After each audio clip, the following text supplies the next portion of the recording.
Hello!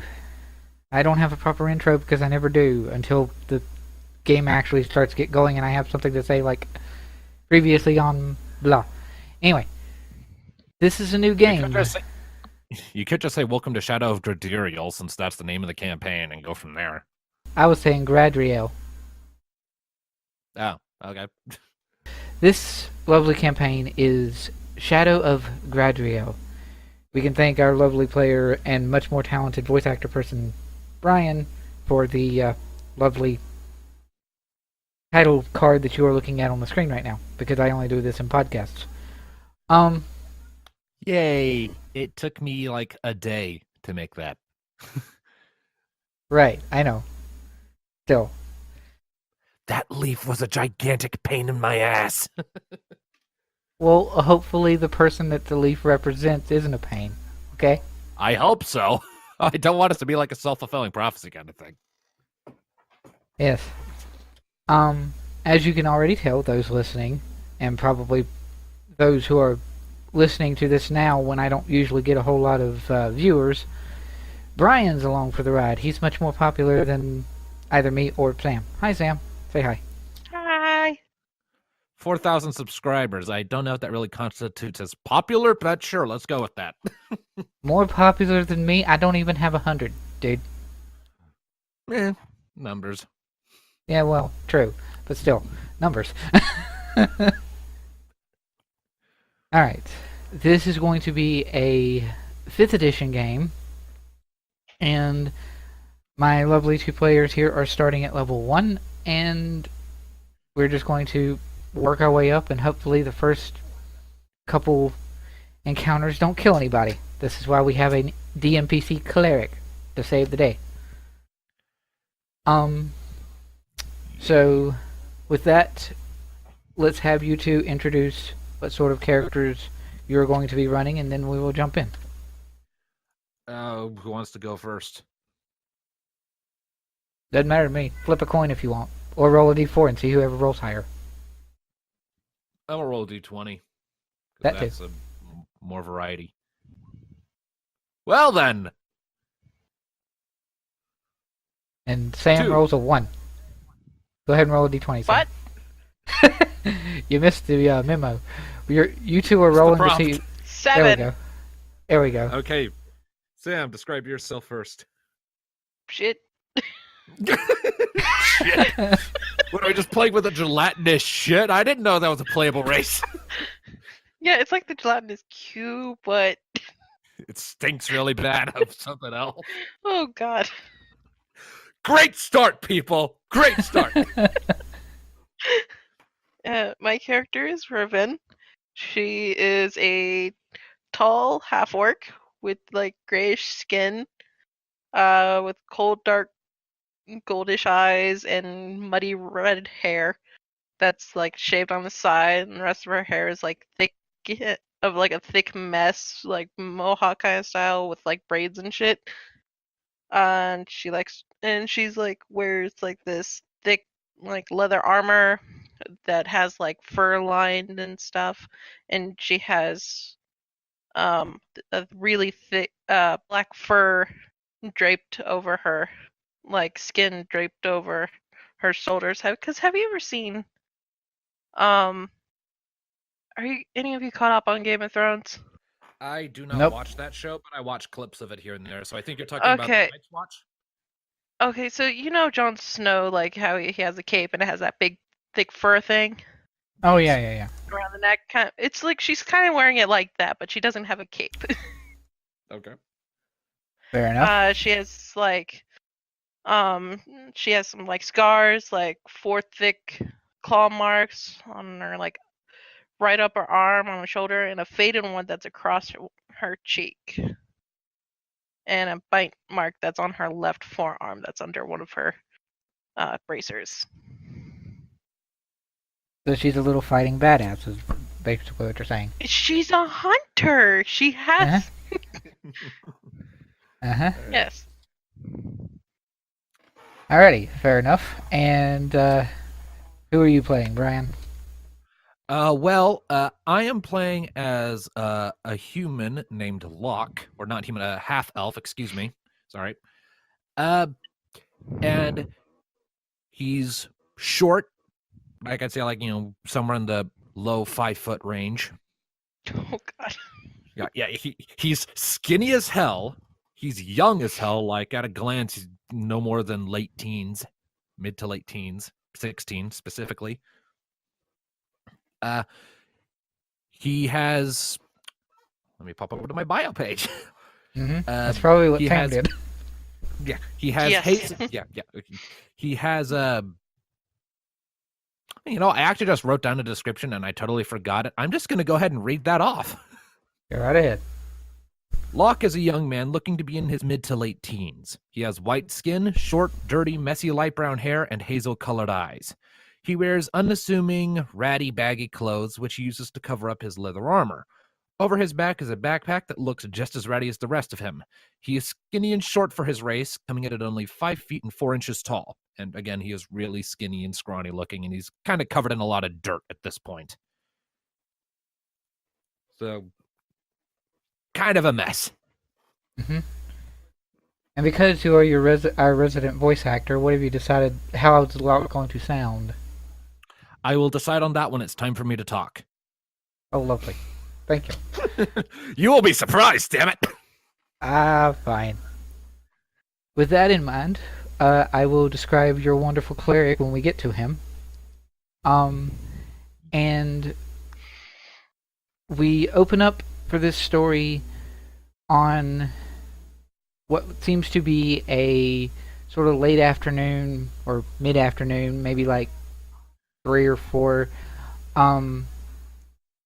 And we are near a misty forest. Because I am not smart, I don't actually have a name for this forest because I forgot. I named everything else but the forest. Anyway, we open up this story in a sort of misty forest.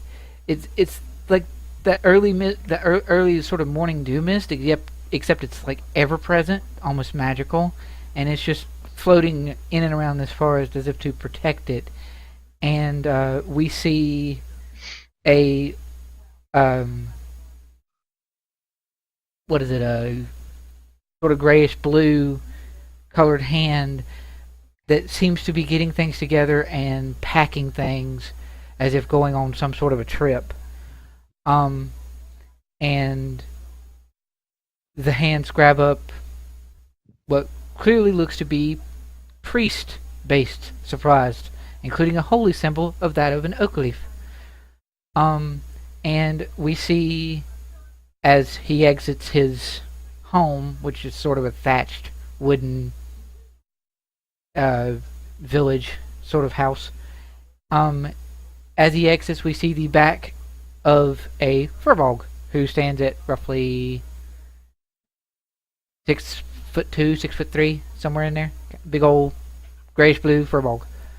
And he simply calmly exits his house and moves on. And in sharp contrast to that, we cut away straight to Locke, who is currently running because he has been chased, or at least he thinks he is. And because Locke has, at the moment, I'm probably actually just moving at at a brisk walk because I mean, where we are right now, it is almost a week, so I'm probably just moving at a brisk walk right now instead of like full blown sprint because that's not suspicious at all. right? Yes. What you're assuming, from that though, is nothing's following you while you're taking your brisk walk. Give me a perception check. Ah, shit! Starting off strong, eh? Uh-huh. All right. Oh, 2. lovely. Okay. Not good. Okay, you're fine. You're perfectly fine. I'm gonna die. You have a brisk walk, and you're probably just, since you've went down from a dead run to a brisk walk, you're slowly starting to try to get your breath back, and you're not tripping over your feet because you're not all that athletic. So Yeah. um I'll put a hand on a sack I got next to my head, like, I'm still there, good, all right. and keep moving. And then we cut away from Locke and his brisk walk, as opposed to a run, to Riven. And she's making her way down through this tree line up here, which is... let me make sure that that's not a million miles away from actually where it is. Yeah, a little less than a day. Fine. You're sort of making your way southward, more southward, and you are tracking something. Actually, you have a pair of tracks that they are, shall we say, very reminiscent of a set of tracks that were all over your village last you saw it. Okay. Which is why you're choosing to follow these for days, because, yeah. Let's make sure you don't get lost following them. Roll survival. 8. Only We are s- starting off so strong, ladies and gentlemen. Only slightly better than Locke. Good Oh, job. I don't know what they are, but these tracks look interesting. You said I'm in a forest, right? You're in a loosely based forest, yeah. You would But have... it's still a forest, right? I would favorite train or whatever. Difficult terrain doesn't slow your travel. Can't become lost except by magical means. Even when you're engaged in another activity while traveling, such as foraging or trapping, you remain alert to danger. If you're traveling alone, you can move stealthily at a normal pace. When you forage, you find twice as much food as you normally would. While tracking other creatures, you also learn their exact number, their size, and how long ago they passed through an area. Okay, Oh. that's what I thought. Okay. Wait, so I do get advantage? You would not get advantage, but my context of saying that you were lost does not apply because you can't get lost. So you are going to keep Right. track of where these tracks are taking you. Okay. You did roll pretty low though, so All I know is I'm following some sort of tracks. I don't know how many. They're just tracks. but you also know what they are. I'll give you what they are, but not how many of them there are. Okay. They're goblin tracks. Ugh. Uh-huh. So you are following them sort of southward. And for sake of brevity, I'm going to be like messing with the timelines a little bit because this map is actually fairly huge.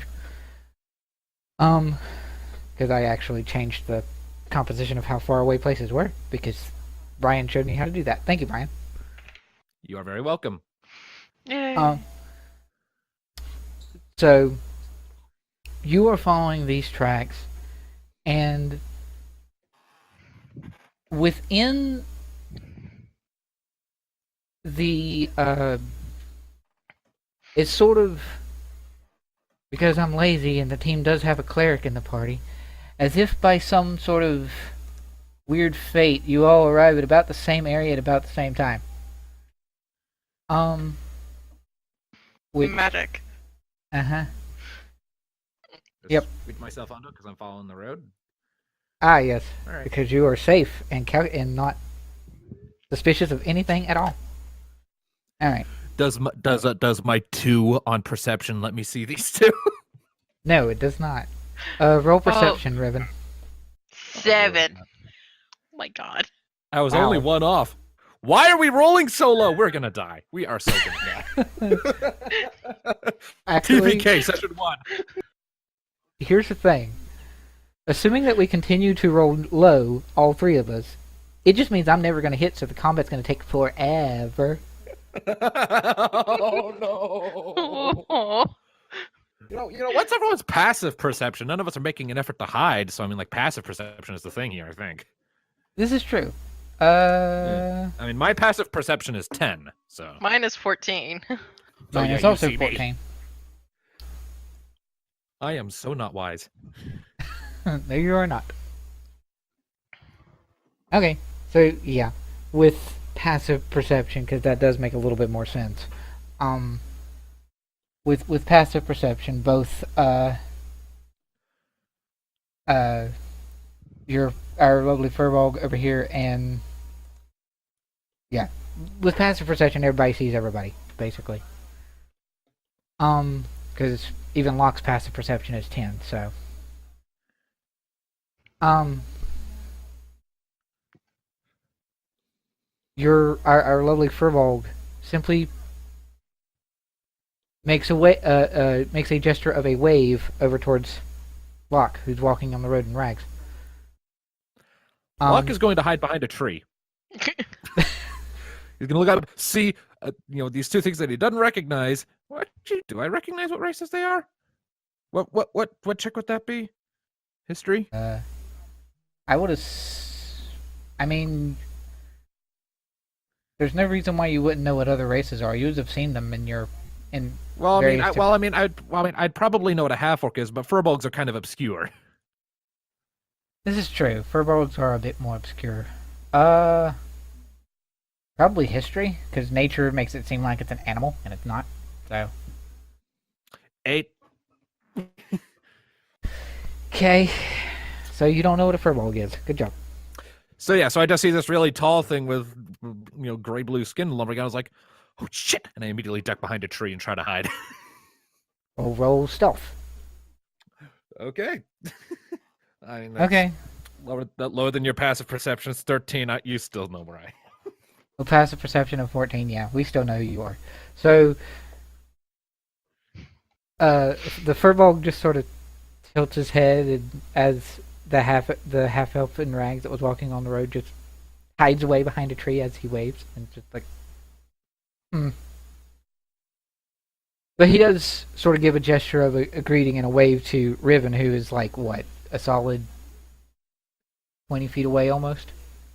50 feet away? 50. Yeah, wow. Squares, people.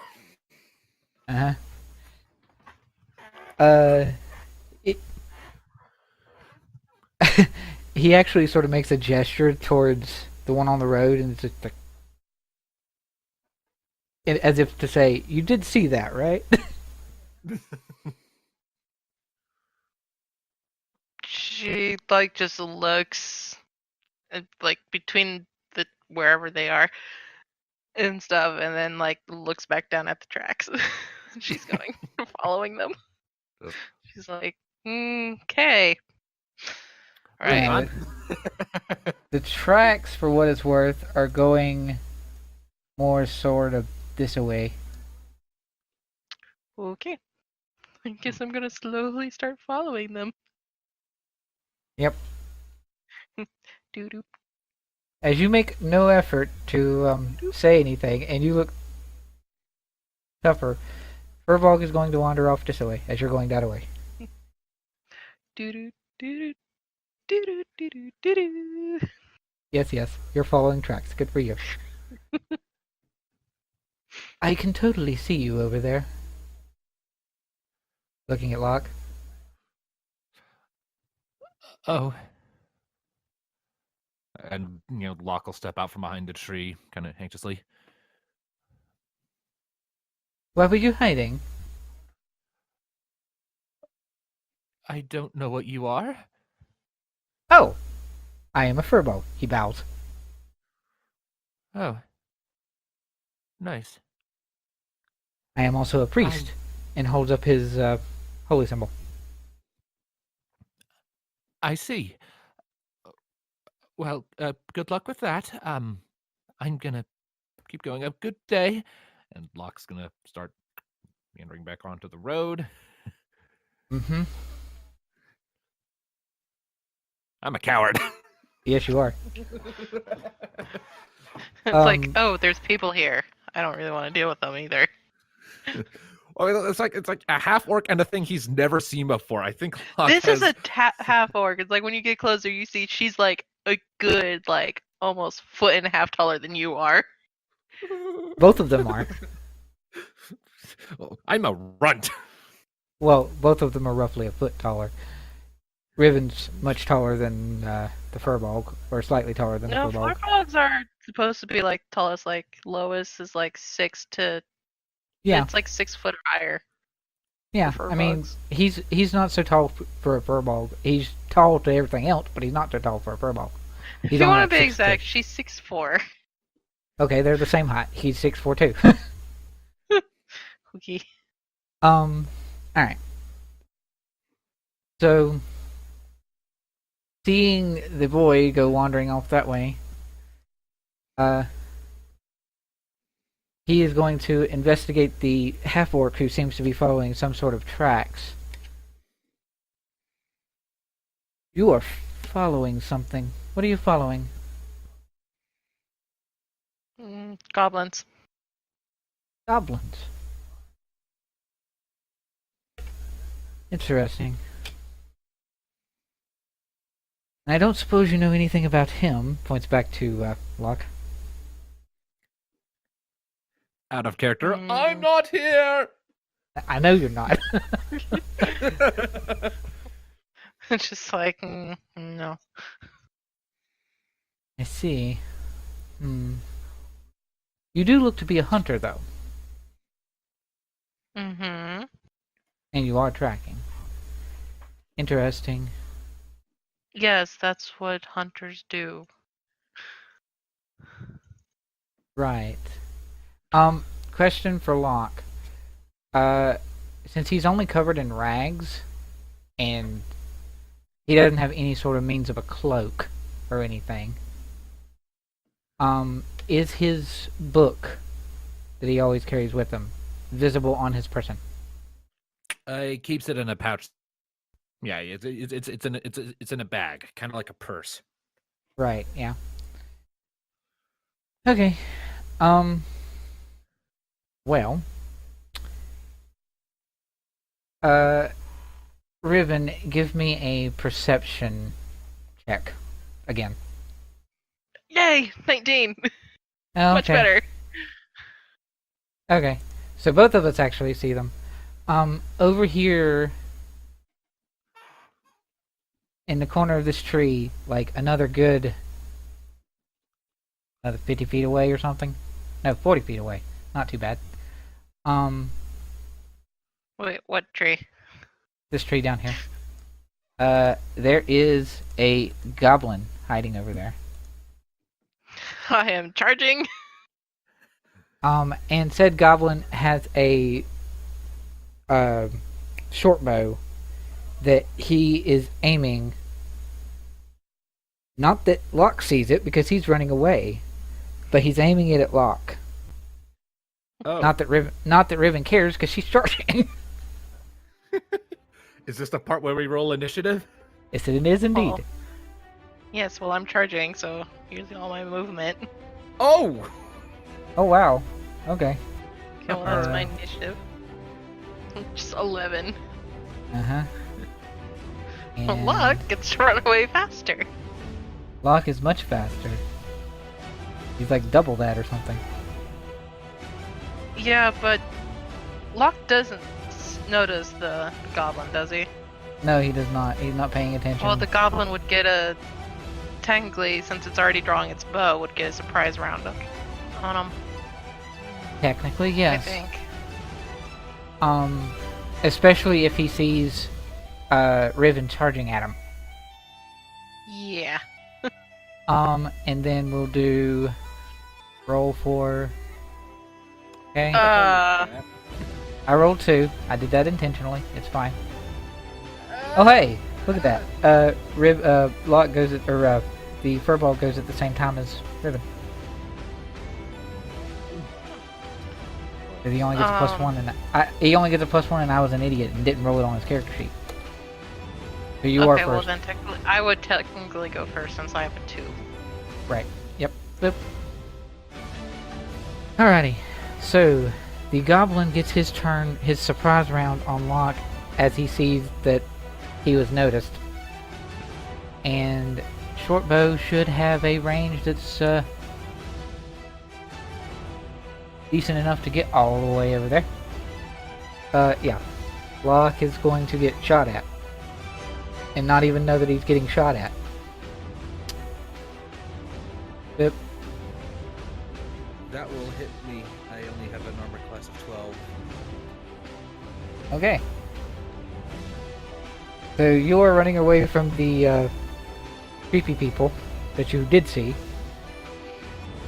Or are you running away or are you walking away? Briskly walking was the idea. Yeah. Okay.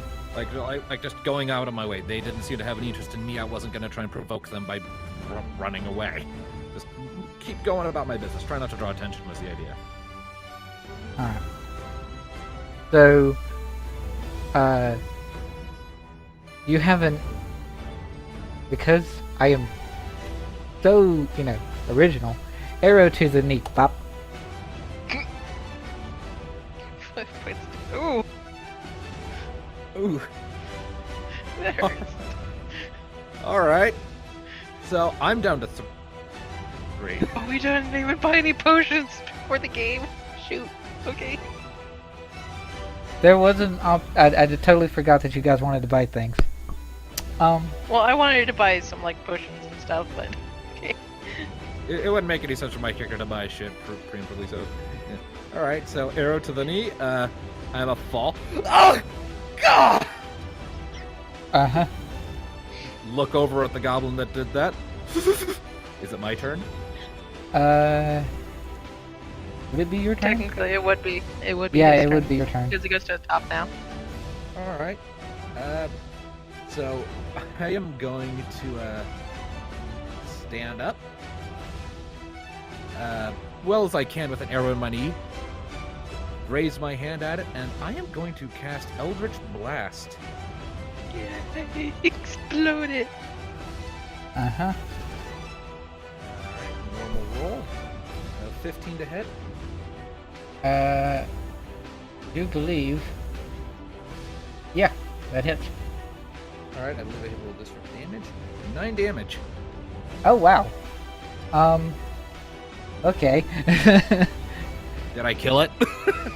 So, Riven, you are making your way to charge forward for this towards this goblin that just launched a bolt towards, well, past you, and you immediately double back and turn back to see the scrawny kid that was running away take an arrow to the knee and then reach out. What's your Eldritch Blast look like? Kind of like around my hand, there's like the swirl of inky blackness. The around it kind of flickers a bit like they're static. The inky blackness shoots out almost like a pitch black bolt of electricity, where the light around it kind of distorts like a black hole. And when it hits, there's this bassy boom, a bunch of static sounds, and a bunch of like putrid purple and black sparks that fly out from the point of impact. And I just improvised all of that. Yeah, I figured. Fair enough. I think it looks cool. Yeah. For sake of putting it in there, all that works. The inky blackness almost seems to have a visual texture to it of like ink or water. It's almost like a fluid, kind of, but it launches forward just like you is said. a fluid, so Yes. And it's just, and where you were charging to, there is no longer a goblin. Fight goblin. I incinerated it. You did indeed. I guess Alright. I get a pal like right here, and then I was like, Make a Alright. perception check. All of wait, us? it only had 9 health? It had less than that. Anyway. Okay. I'm gonna go over and loot its body. There isn't a body. I incinerated it. Still, I'm gonna go look at the scraps. You're going to go look over at the scraps, Yeah, to see if I find anything interesting. and your perception check is 9. Mine is, yes. Or, I meant for Riven to make a perception. Sorry. I would be investigation, because I'll be looking for things. Right, but you're Well, making a that's perception as you're persuasion going check to the before you goblin, do. too. Okay, fine. 13. Okay, good. So as you're coming closer to investigate this goblin, you happen to notice out of the corner of your eye, There's another goblin hiding right there.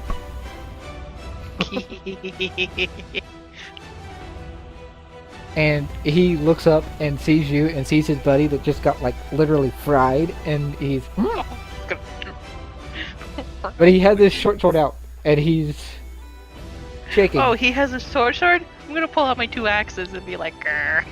Or actually, no, he has a scimitar, not a short sword. But yes, How does he have a scimitar? because goblins have scimitars. Okay. Goblins have scimitars. It's sort of a ratty, a little rusted scimitar, but a scimitar. It's not a pretty scimitar. Makeshift scimitar. But yes, he is slightly scared at his buddy that just got fried. So, Okay. also you see him now, so... Well, I had made all my movement all the way over to where the other goblin was. That was my full 30. Right. So he's out of my reach. Ever so slightly out of your reach. Yes.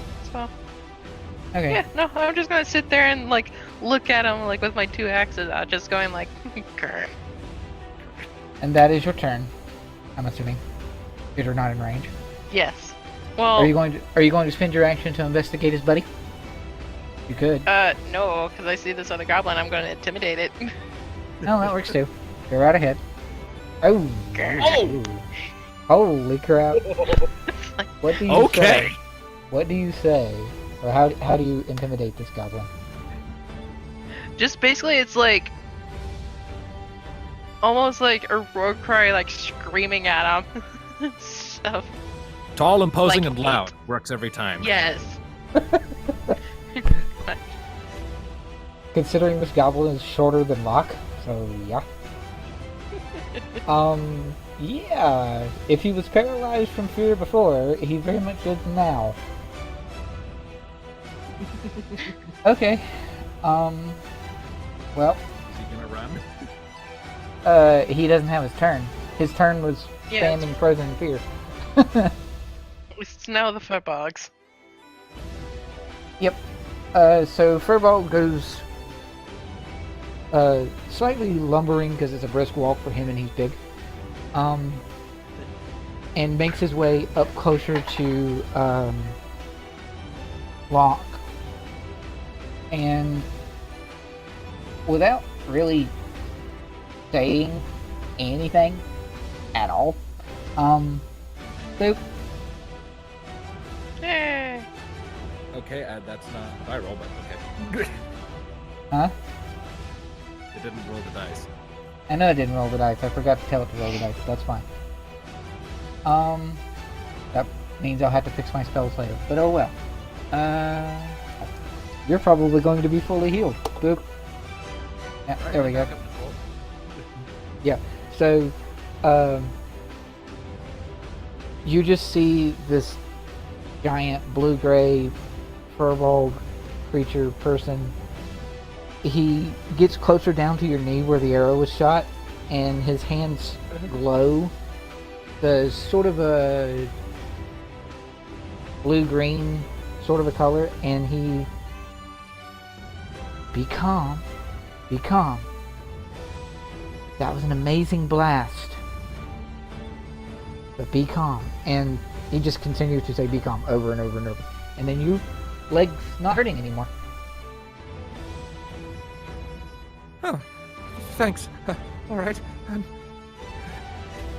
It's also now your turn. Oh, okay. Do I see the other goblin? I don't think so. It doesn't look like it's in my line of sight. Would technically not be, no. You did, well, she didn't say anything and you're like a good 50 feet away almost. No, you just heard me like yelling and just like, ah. Yeah. All right, so Locke's gonna kind of look in that general direction. I'm screaming at a tree. You're Pale looking considerably, and be like, and then promptly proceeds to hide behind the big dude. fair. So you're sort of looking around. That's my turn. You're looking Oh around my god, terrified. it's just like you look over and stuff and it's just Riven screaming at a tree. You're making loud noises and you have axes. I'm hiding behind the guy that healed me. Yep. So you're moving over there to hide then, and looking around in a panic, I'm assuming. Oh yeah, I'm scared shitless. I was like, I was just taking a walk and everything's fucked. Roll perception with advantage this time, because you're terrified. Alright. There we go. 19. Finally, a half functional roll. That's much better. Yes. Alright, so you're looking around in a panic, and you actually happen to see that it doesn't appear that goblins are the only things hiding around here. God. What do I see? Hiding at the first tree that you were thinking of looking at, over this way, is a humanoid canine-looking creature. Roll history to see if you know what it was, if you don't know a furball. Alright, fair enough. I mean, I'm 16, so... 10. So you know all those stories with werewolves? Yeah, it kind of looks like that. Is it a full moon out? It's not nighttime. What the hell? Oh, I know what it is. I am... Honestly, he should be rolling intelligence and stuff, whether or not he actually knows what they are and not history. that's fair. Go ahead and do it in intelligence. I'll give you another roll. She makes a good point. Although your history is probably higher than your intelligence.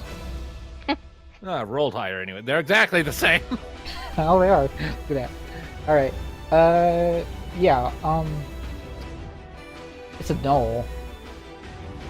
What? Gnoll. Humanoid canine creature. I see. I'll see that. Yep. And you don't get any Joel's kind of... doing here. You don't get any kind of attack or anything. Yeah, because I ended my turn by hiding behind the furball. Go just do one last little thing, point like, God! Yeah. Pointing. Oh, you're pointing at the gnoll?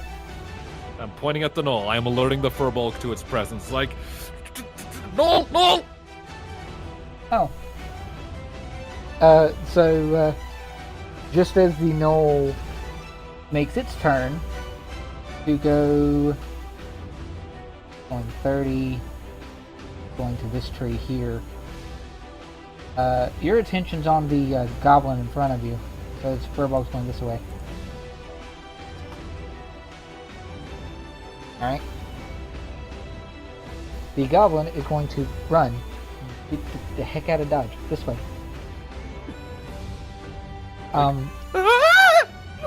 But he is, you see this moment of, it's this weird clarity. It's like a grunt, and he turns as he's running away and fires his short bow at Riven as he's going to run.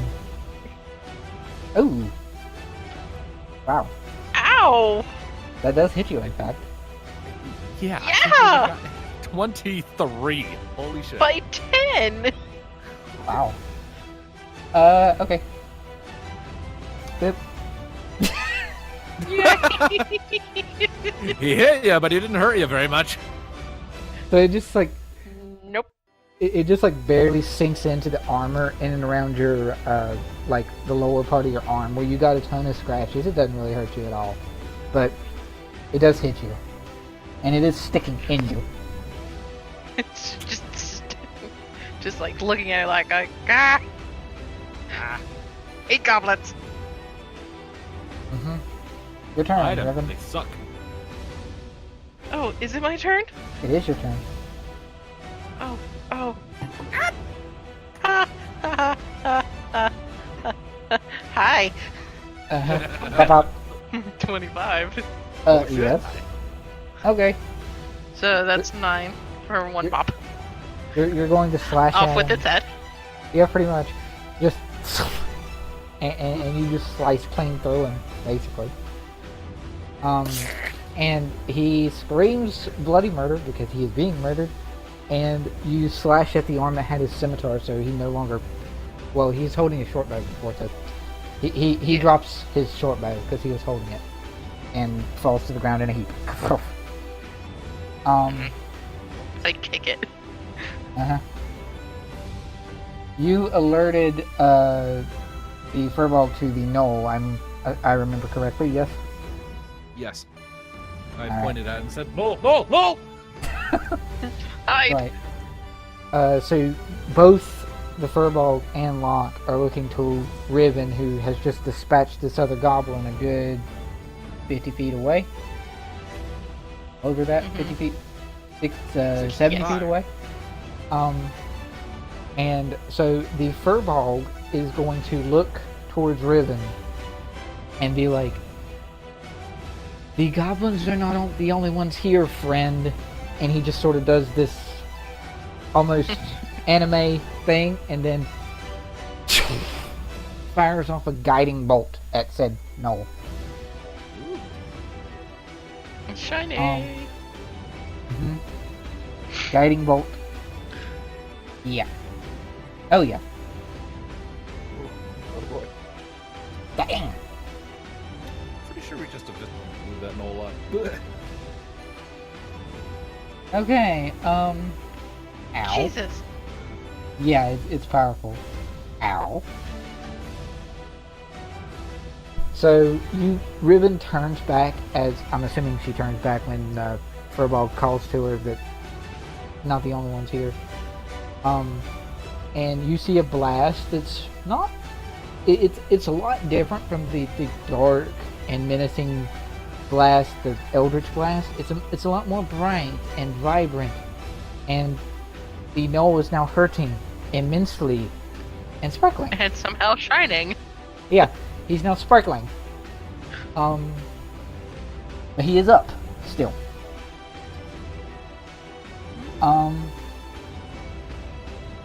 Yeah. Painful.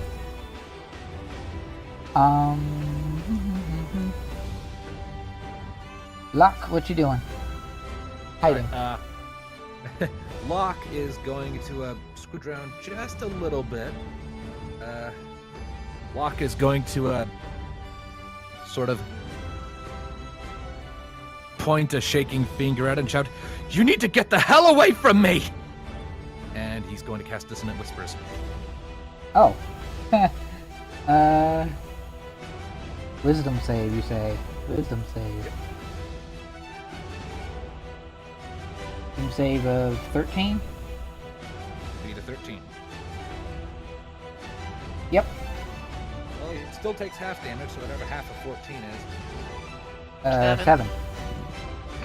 Takes 7 damage. Well, in the great and wonderful words of Critical Role, how do you want him to die? My character's pointing that shaking finger at him. He kind of looks at me for a second, and because he succeeded his saving throw, he looks like he's kind of trying to shrug it off a bit, and then he opens his eyes, just looks at me. His eyes fill with black, and then he just kind of slumps to the ground, a corpse. Yep. So, did Riven turn around and see all this?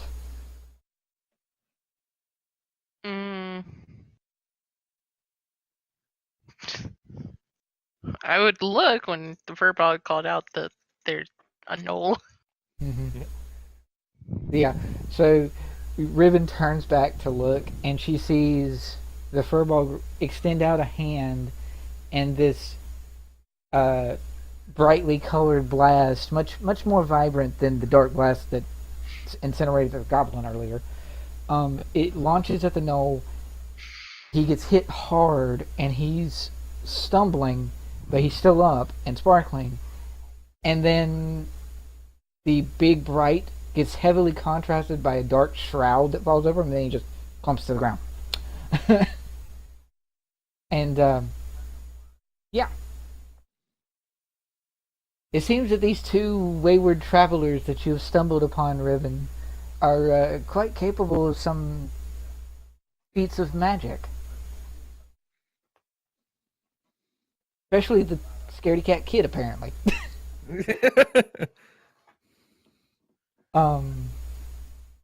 So, with combat now officially over, turn order goes away. Furball is goodbye. And Riven is probably investigating the corpses. I would imagine. Yeah, I'm looking for just loot. Uh-huh. Go ahead and roll your investigation to look over the bodies. 4! Oh yeah. Or Well, What God? What are we, you a find blind... corpses. We're a blind group. We can fight like badasses, but for some reason we're blind as shit. who needs perception? Rags. Rags. We need A ratty perception old so we don't... a ratty old scimitar that he tried to hit you with that probably isn't worth but like a fourth of its gold value, maybe. Like, Not a whole lot on this goblin that you're in front of right now. You didn't get a chance to investigate the other one though. And I would give you a second roll because that first roll was crap. But while you're doing that, the Furbolg turns to face Locke. That's some powerful magic you have there, son. Thanks, I suppose. That was a bright thing you did yourself, and kind of looks awkwardly down at his leg. And thank you for healing Yes. my leg. I have, as a priest, I have the brightest magic to help serve me and my fellow comrades. Are you traveling alone? Yes. You do realize that those goblins were clearly after you. They were first attacking you. Yes, I noticed. I noticed. Do you have Should any have been idea paying of more. why? I honestly don't know. It was a goblin. Probably just looking for some poor wood soul to ransack, steal the meat off of. I don't even know. See, If it's a goblin, it was a savage. I couldn't really be bothered to give a damn. perhaps traveling alone is not the best option. That shot took a lot out of you.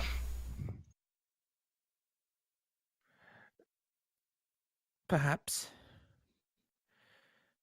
I don't really have anyone else, though.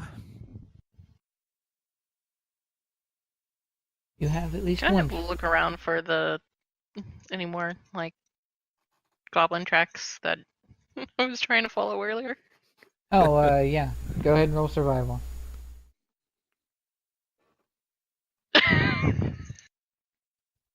Yeah, no, you don't I see any give more tracks. You have lost the trail. Just standing, just like kicking bits of like goblin around, just like angry. Are you okay, friend? The furball calls to you. Oh, there's no more of them.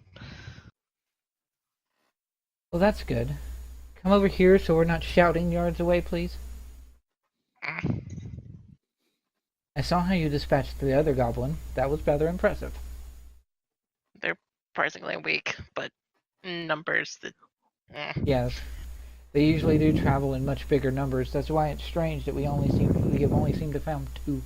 The Furbolg is going to turn to Riven, actually. Is already looking at it, Riven. Still arrow sticking out of her. Yes. You're not hurt. And he's very intently looking at the arrow in your forearm. And she just pulls it out. Locke cringes. You're much more resilient than our friend here. Mm-hmm. I'm not going to say anything about that. The Furbolg extends out a hand. Amador. And he extends out his hand to Riven. Ermidor. Yes. Irmigerd. Yes. That's what I was thinking you guys would do. At least it wasn't me. Locke, if you would, Something about that name is interesting to you. Roll me intelligence with advantage. Okay. That's a yeah. natural 20. Nice. Wow, you know everything for the moment. I know who you are. I know where you come from. I know your children. I know your mom. I know your dad. I know your uncle. I know your religion. I know what that crevice on your butt is. And it's not your ass crack. It's the other one. I know she was sexy, man, but it wasn't worth it. No. Okay. Sorry. We'll just explode the game here. I'm sorry. I haven't been outside all day. I have some excess energy to burn off. Fair. Yeah. The reason I had you roll with an advantage and the reason the name is so interesting to you is you know that sort of especially with the way he said it and the like affliction on the verse the syllables, that's a high elf name. Oh. All right. Yep. Locke's going to give Emerdor this kind of a sideways look. Not much else. Just Sideways kind look of what? awkward. A sideways look at Ermidor. Mm-hmm. Just kind of like he says the names like he's like taking special note of that.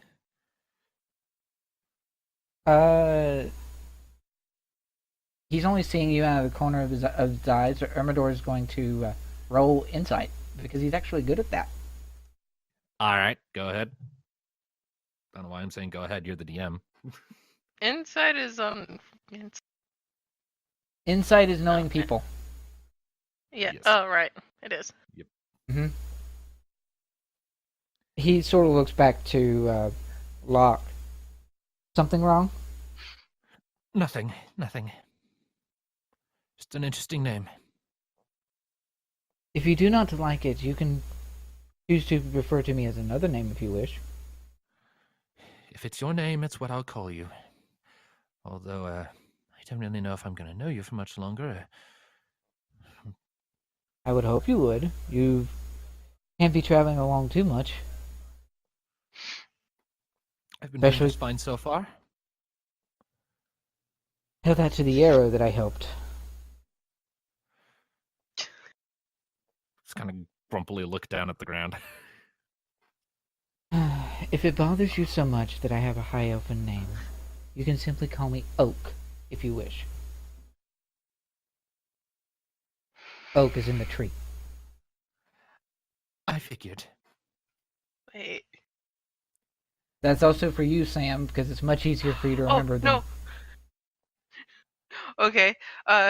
Yes. One, that would make it easier, but I would like to speak to the Furbog in Elvish. Oh. Which he should. Yeah. Elvin. Mm-hmm. Oh, wait, no. Would I know his name is actually Elvish first? I should know this. Roll intelligence. You don't have advantage, but you can roll intelligence. 11. Good enough. I was only making it a DC Okay. 10. He was very specific on his syllables that made it sound like it was a tongue that was not entirely his own. So, yeah, you realize it's Elvish. I'm kind of speaking to Elvish. It's like, you know, the whole politeness of Elvish and be like, pleasure to meet you.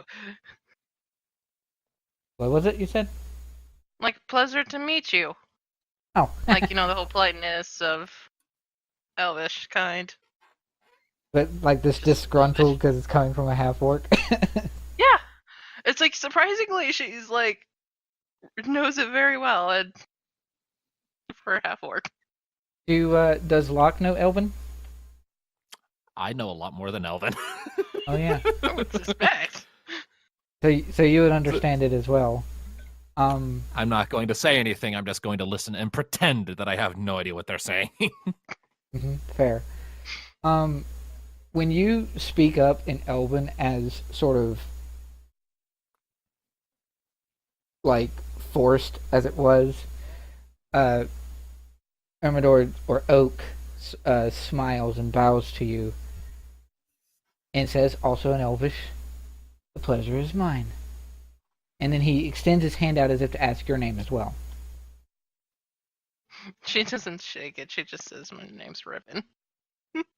In Elvish? Are you saying your name No, is Riven in Elvish, or are you just saying just in normal, common. common? Yeah. Riven. And he turns back to Locke. And your name? Well, you can call me Locke. Locke.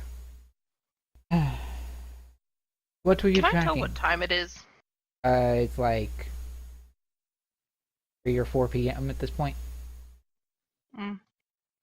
And how far away is the nearest town? The nearest town that you know of is probably a good, like, I think it would be like a day and a half or something going. Okay. Because you passed the midway point from the northern town up closer to the snow, and so you're closer to the one that's past the forest. Okay. Well, aside from the arrow to the knee, it doesn't seem like we were hurt very much from that encounter. He looks up to. Actually, no. He looks closer to the trees, the tree line that he just came from over this way. So Sylvanas must be smiling down on us today. It also is worth noting, Riven, that when you saw the Furbolg, you saw that he exited the forest. And he didn't look like he's been traveling for very long. Compared to you two. Well, my journey, in case you two are curious, was to travel out, find comrades, find others, and to learn, travel the map, as it were. And he actually does hold out a map that he has.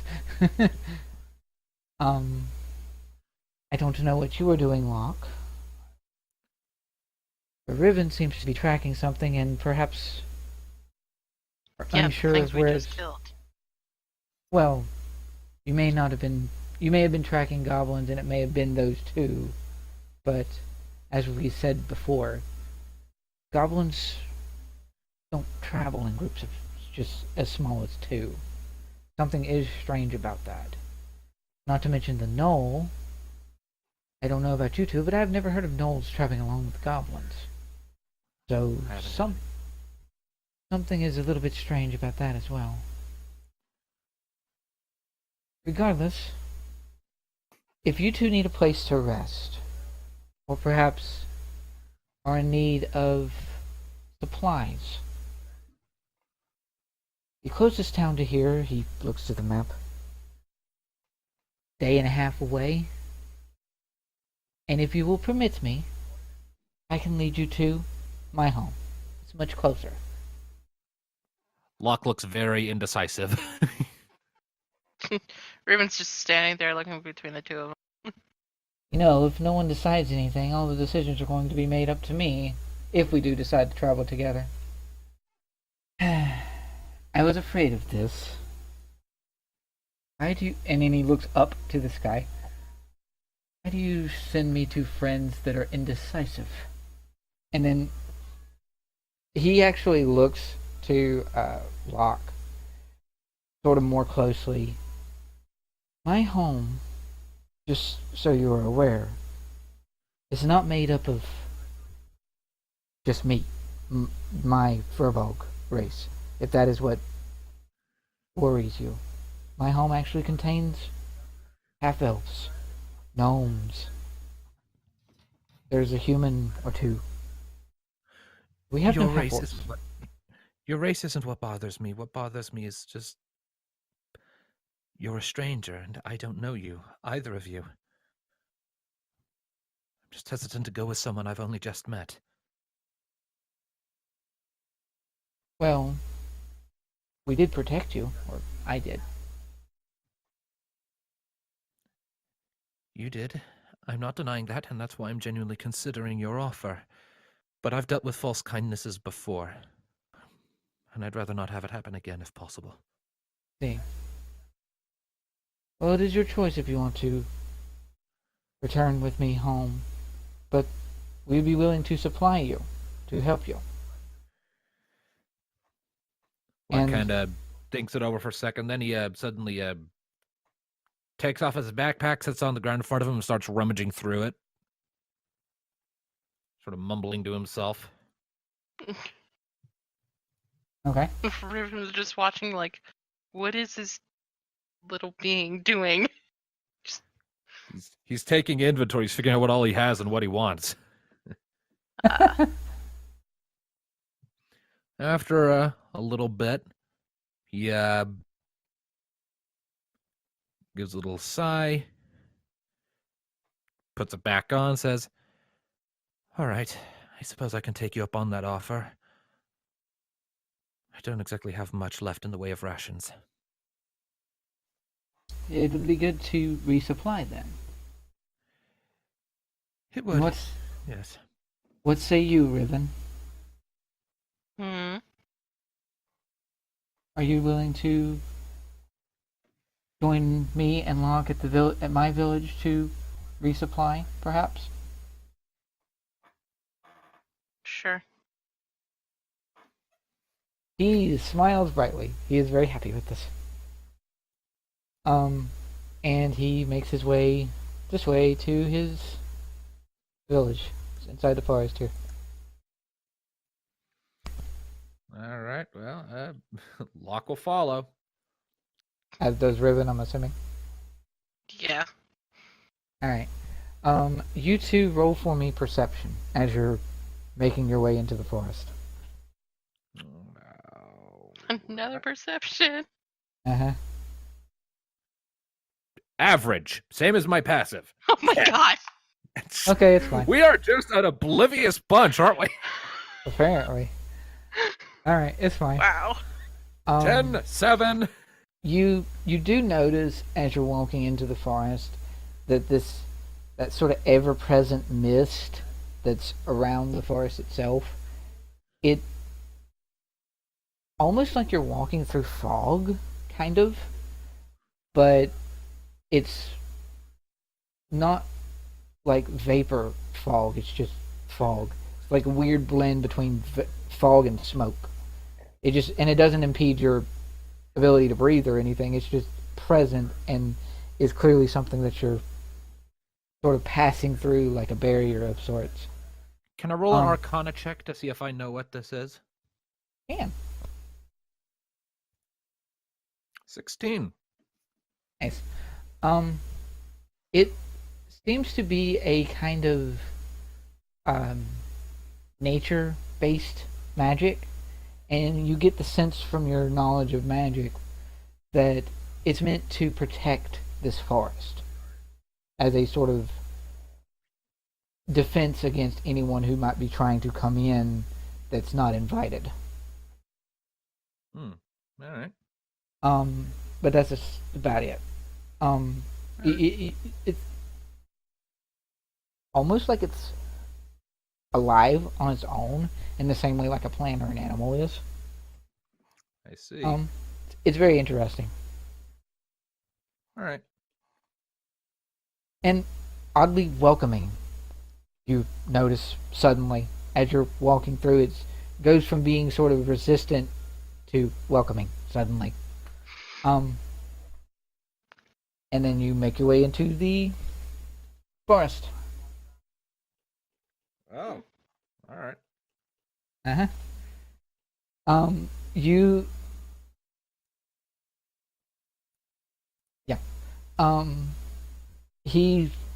Oak leads you through the trees, through the forest. And oh yeah, Riven, you know forest, so this would be interesting to you. This forest at first glance does sort of seem like the type that would be hard to travel through, and you're used to sort of seeing that because you can travel through them easily anyway, normally. But the brambles and the roots of the various trees and things that you pass, they almost recede away to keep you from tripping. It's interesting. The trees and things are moving as you're making your way through. And then you make your way into the forest itself, or the mist village itself. And you see a bunch of thatched wooden and sort of hide roofs, and it's just this quaint, tiny little village in the middle of the trees. And Oak will lead the way. He should have been on this side. Oak will lead the way and make his way into the village. And as he gets to this little, like, bonfire pit, or what could have been a bonfire pit, because it is actually there on the map, which is not lit or anything, because it's mid to late afternoon at this point, or late afternoon at this point, probably like 6 or 7, getting closer into the evening. He goes, that is where we hold our village meetings. Everyone gathers around the fire and we discuss plans or anything that we may have seen out in the wilds away from the forest. And no, we are not trapped here. Those who are strong enough can travel if they wish. And you two are welcome to wander around, and if anyone asks, Oak brought you. You are friends, if you so choose to take that title. All right. And he points to this building here, and he goes, and there you will find our supplies, a store of sorts. We get few visitors, but we do have at least some general supplies that you can find. You will find them in there. Locke makes a beeline for there. Riven's gonna follow. I'm just like, okay. Alright. And Oak is going off in a different direction while you two... He smiles as you make your way down. So you travel inside of the item shop, or general shop kind of thing? Yes. Mm-hmm. Well, you get inside, and you find that it does appear to be very akin to the different item shops you'd seen in your travels. It's just the wares are much more sparse. But they do have general supplies, and as long as it's nothing too fancy or extravagant, you pretty much buy whatever you would want to find here. And Food. yeah, and the person behind the counter, as if shopkeep type, the person behind the counter is a half-elven female that looks not a whole lot older than you, like 21, maybe 22. Are you trying to ship me with someone? No, I'm not. But I'm just No. Okay. I'm making I mean, sure. it's way too early for that. I'm making sure you are aware that she is a half elf and close to Locke's age. That's all. Okay. All right.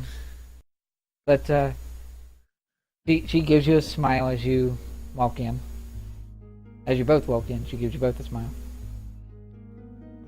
Hi, Look around. I look for like a rations or like packs, like containers for pack rations and shit, something that I could eat on the road. Oh yeah, she's got a whole like shelf side that has all sorts of various travel rations and packs and things. All right. How expensive would 14 days of rations, 2 weeks be? That will run you. Normally, it would be, according to the book, it would be 5 silver per day. which is then 7 gold, because 10 silver is a gold. 7 gold for 14 days. But Alright. because it's a forest in the middle of mostly nowhere, she will, actually, yeah. Does Locke pay 7 gold? Sure. I mean, he's been traveling on the road for a while, and he would know the typical price of rations. I just don't know what kind of funds he has. He's got enough. 7 gold, easy. Alright. So you set 7 gold down on the counter, and she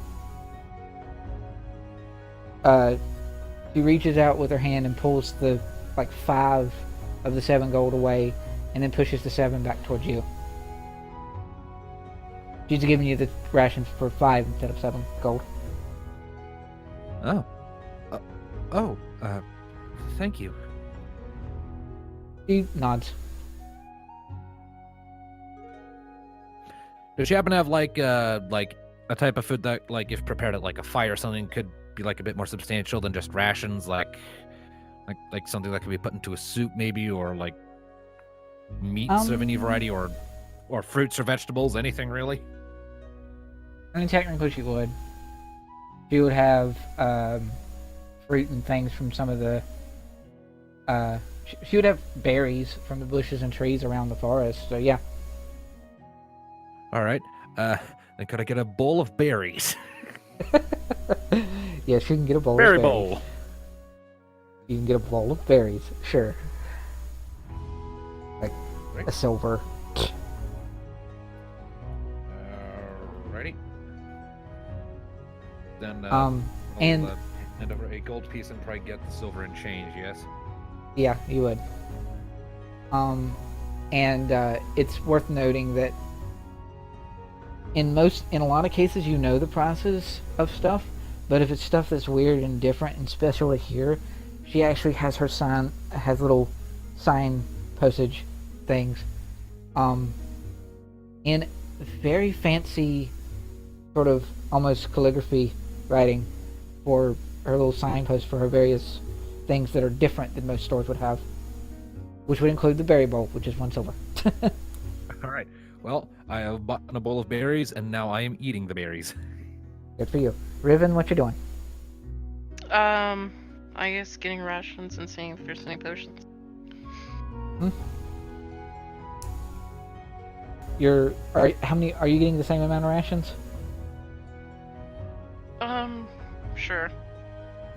2 weeks worth.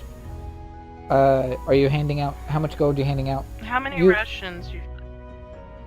She has. No, I meant rations usually cover 1 day or one One meal? day. 1 day per rations. Per person. Per person. Okay, Yeah. so that's gonna be 14, right? Yep. It would be 14 sets, and they're 5 silver a set, which would then be 7 gold for 14. And potions? Healing potions. Yes, healing potions. Well now. That's a bit pricier, and she only has 2. Okay, how much are each, and which strength? How strong are they? It is the standard. Check the. Yeah, it's your basic level healing potion, the first level. She's not got anything fancier. And it would be 50 gold for one. You said she had 2? She has 2. That's it. I will take them. You're giving her 100 gold. 107 gold.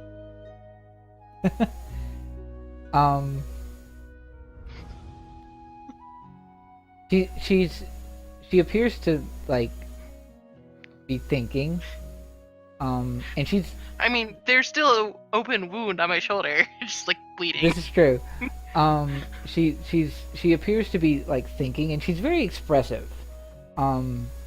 She's you can visibly tell that she seems to be thinking. She even does a very sort of anime tap at her chin thing. And she takes the pack of literally 107 gold that you hand her. And she takes out, we'll say, 27 gold out of it and gives it back to you. You spend 80. I spend 80. Okay. Yep. That leaves And me. then she gives you a sort of a big broad smile and like, if you will permit and you're close enough to the counter, she will offer to shake your hand. Shake my hand. Herman's kind of like worried and like regretfully just like shakes her hand. Yep. She nods enthusiastically and shakes one hand and then just taps happily at your forearm with the other hand. It's close to where the crossbow bolt was, or the short bow was. Mm-hmm. Yeah. All right. And What else meanwhile, y'all Locke's doing? just wondering in his head, does this half elf just not speak? She doesn't appear to speak. No. Are you actually? You say that in your head. I was thinking it. I didn't Yeah. say it out loud because it would be rude if I said, do you just not say anything? And it's like, yes, I do, thank you. Riven's gonna say thank you in Elvish to her. She smiles broadly and bows as a gesture of your welcome. Yep. Okay, and mute Okay. half elf shopkeep. That's new. I'll have to remember that. So 2 basic healings. 2 basic healing. 2. What is it? 2d4 plus 2. I think. Only. You know, I was half expecting when the half elf held out her hand to handshake that she was going to use that as touch contact to administer cure wounds Yes, or some other so did healing I. spell. Nah. She just was. She just was smiling. Yeah. 2d4 plus 2 hit points when you drink it. So, are you two done in the shop? Yeah, I've got what I got. I've eaten berries. I'm feeling a bit better. I'll probably want something a bit more substantial later, but I'm not like stomach growling levels of hungry right now, so I'll step back out. What Yep. did you say? 2d4. It would be 2d4 plus 2 when you use it. 2d4 plus 2. Okay. Yep. I was just making a side note somewhere. Yep, you're fine. Alright. So you both now exited the shop. Where are you heading now? What are you gonna do? I'm You have a gonna whole head the little village to direction- explore. I'm gonna head in a direction where I saw the furball glint. Yeah, I'm gonna do the same thing because, like, that's the guy who knows where shit is, and I'm a stranger here. I'm gonna go to, and also he healed me. Mm-hmm. Going to follow the person who can make my wounds not suck. Alright. So, as you come back out of the shop, you see Oak, the little furball, or the furball, not little. You see Oak is talking to outside of this little hut over here, and he seems to be talking to a teeny tiny, barely 2.5 feet tall, which is a heavy contrast to him because he's like 6'4". He's full on kneeled down and talking to a gnome, and the gnome has bright cyan hair. And That's a color. Yeah, it is a color, indeed. Gnomes can be very colorful. Meh. He's leaning down and talking to this little gnome person. As you two are coming up, and it's like at the tail end of this conversation as you two are walking up, and I came back because I have found friends. How are you? No nightmares, yes? I'm fine, said the little gnome. Good. I could tell you actually tried to do a voice. Uh-huh. Mm-hmm. No, I'm fine. It's good that you came back, though. Mom was kind of curious where you went off to, but you didn't tell anybody. Why didn't We're you tell gone me? for a day. Yeah, really. It makes sense. It's fine. Why didn't you tell anybody, really? They knew I was leaving Gretchen. But you didn't tell me. You were asleep.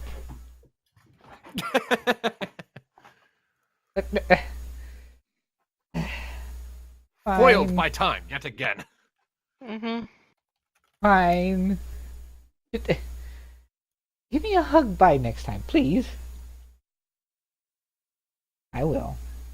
And he just sort of pats her on the head, and then she initiates a hug, which is both adorable and strange because of the size difference. Roll initiative for hugs. No. And he sees the two of you come back up. And then he sort of looks back your way. Oh, did you find what you need? I hold up the now fully eaten bowl of berries. I am fed. Good. And he looks to Riven as if to basically ask the same thing if she found what she needed. She just nods. And as he looks to Riven, the little gnome girl, Gretchen, as her name is, Gretchen, she immediately perks up and goes, "Oh, you did bring people back. Hello," and waves at you. Tiny, puny being. Uh, uh, she doesn't really say. Riven doesn't say that, but she's just like looking like this is a tiny being. Uh-huh. Like, Locke will give kind of an awkward wave back, like, I don't know what I'm doing. Oak leans down and sort of, visible stage whisper, "I'm a better people person than those two." And she's, "Aw, okay. Well, anyway, Mom wanted to talk to you anyway, so get in here, you big oaf." And Oak visibly rolls his eyes and, "You two can follow if you wish. This is my home. It passes for a church or shrine in this forest here. I hope that doesn't bother either of you." He goes on as his no way. one's trying to. All right. just follow. You might as well. I don't know anyone here. I'm just going to follow the person who's who saved my ass. All right. And yeah, you walk inside, and it very much appears to be some sort of church or shrine, as best as a thatched cloth roof in the middle of a freaking forest could amount to a shrine. And you see all sorts of different religious iconography all over the place. Most of it nature themed. Lots of oak leaves and like brambles and very nature oriented shrine. And you see up at the top, like high above the shrine itself, sort of hanging on the lower part of a loft, a very pretty mace or morning star that's just on display way up there. It's much cleaner and much more polished than anything else that you've seen in this entire village. And he walks his way following Gretchen as she just sort of on through the pews. It's very clear that both of them know this place like the back of their hand. And you two wander on in, or have wandered on in, and it's sort of a bigger shrine. It's like the biggest building here, and it's very present that Oak trusts that the two of you are not going to try to steal anything. At least nobody in the party is a rogue. And he's off talking to Gretchen, and after a moment, a human woman steps out, and the two of them are conversing and just sort of leaving you two to see what you do. Because I am not going to have constant conversations with myself. Fair enough. Well, Locke, being the socially awkward and shy and timid person he is just going to stand there and wait to be addressed. Wait for someone to talk to him. Yeah, I figured. Is our lovely hunter doing anything? Or is she just standing around too? She's just like looking around, just like, okay. She'd find, hunt, kill, and eat a rat just right in front of them. No. It's like, ooh, a rat picks it up. No. No. What? It's a rat. There's no rats in here anyway. Damn it. You might be able to find a squirrel. There are trees, but anyway. I don't think they'd like that. So after a few minutes, the human woman steps up to the two of you and gives you a smile. So Oak brought you here. Your acquaintances. He helped you in combat, he said. Yeah. He helped Also us. said- Yeah. He also said that you two don't like to talk very much. I don't do well around strangers. Fair.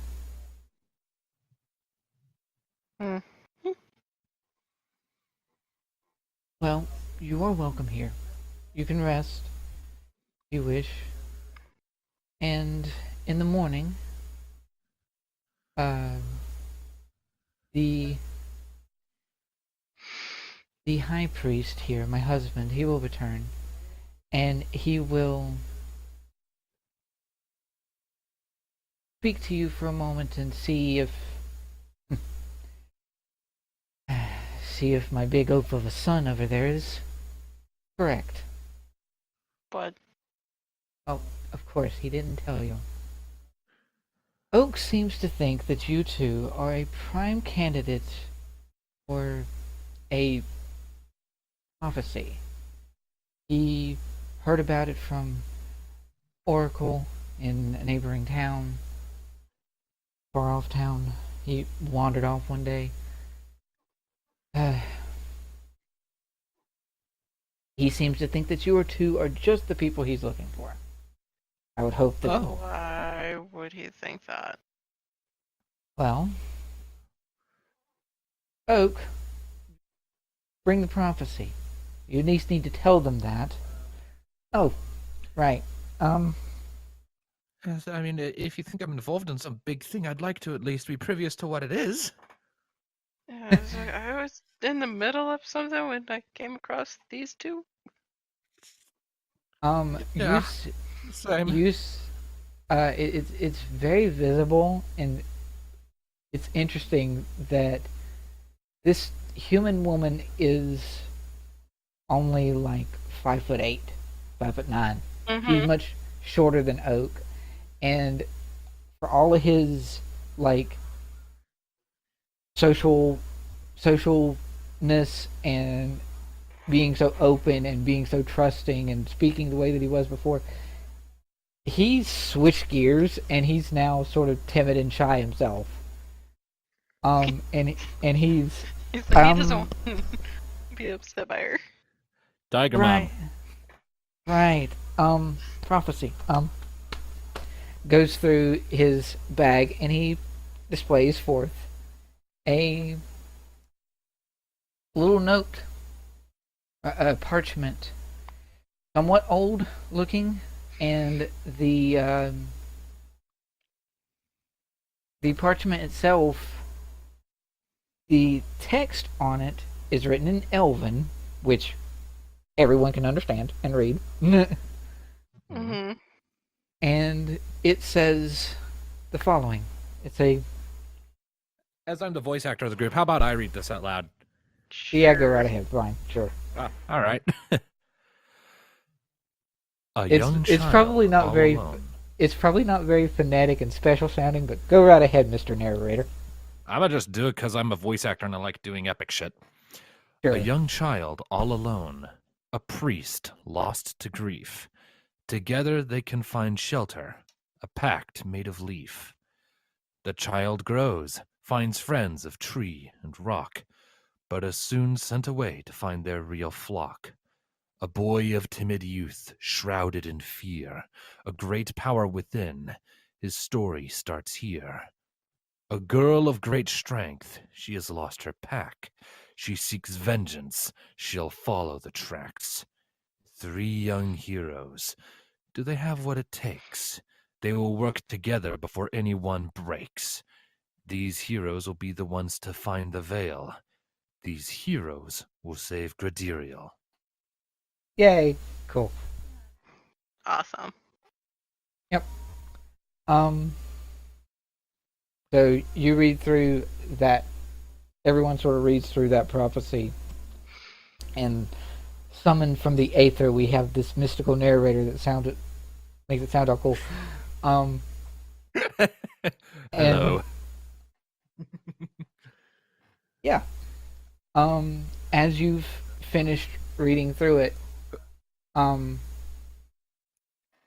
Oak speaks up and goes, yeah, so a boy of timid youth shrouded in fear. I think that's you, Locke. Maybe? And you do have a great power. I'll kind of lift up one of my hands and let just a few crackles of the inky blackness of my Eldritch Blast kind of crackle around. I'm not unleashing the spell, I'm just letting some of the blackness sort of swirl around my hand a bit. I suppose. I'll lower the hand and clutch it tightly to my bag. And you were following tracks before. He looks to Riven. You were following tracks before, and you do seem to be very strong and powerful. Well, any hunters can follow tracks. Maybe I'm wrong. But, I don't know. It's possible. And it is interesting that as soon as I leave the forest for a quest to find my flock, my friends, I run across you two in not even 2 hours' time. Something about that seems important. Something about that just seems way too convenient. Mm-hmm. Way too convenient. And perhaps a little contrived. What? Thank you. Well, at least it's not a cliche meeting in a freaking tavern. And Riven just sat there and went, what, to, like, the word? Just like a face. Just like, big word. Contrived. Like, made up. Fake. Okay.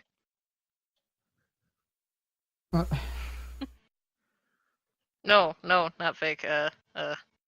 Pretend? Difference? Different?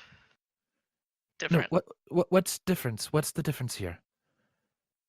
What? I'm just going to be quiet.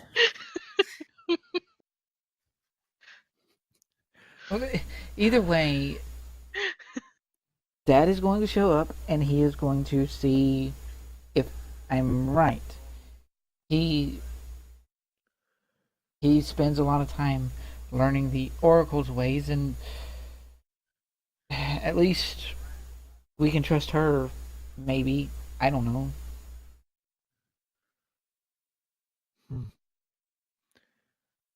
All right.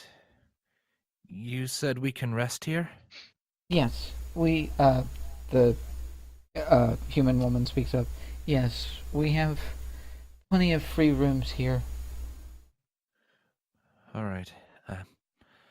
I've been on the road all day. I think I'm just gonna go find a room and lie down if it's all the same to the rest of you. You can feel free. All right. And Locke will sort of walk off, kind of wobbly because skinny and tired, off to locate a room. Mm-hmm. Pretty easy to do. There's, it's like the biggest building here because a lot of the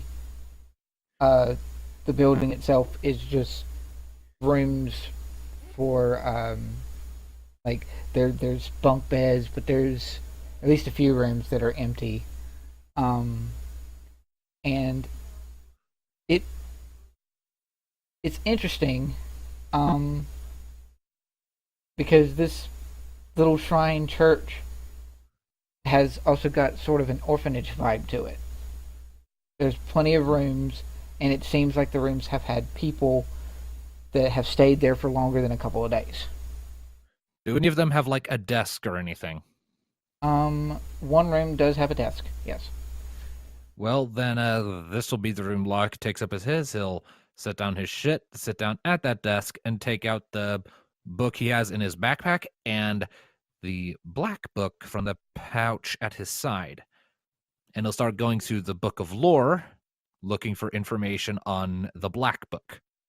Because I have two different books in my inventory. One of them comes from like being a warlock or something, and the other one is my backstory item. Right, yeah. So I'm going through the book of lore for warlock, trying to find information on the black book. Okay. Hmm. Herman's just gonna be like, not. She like. I would like to know though, like during this whole conversation, it's like she was like slightly staring at the piece of paper, like, I don't know if I like this thing. Yeah. And then she's gonna turn around and like go outside and find a tree, just like the nearest tree.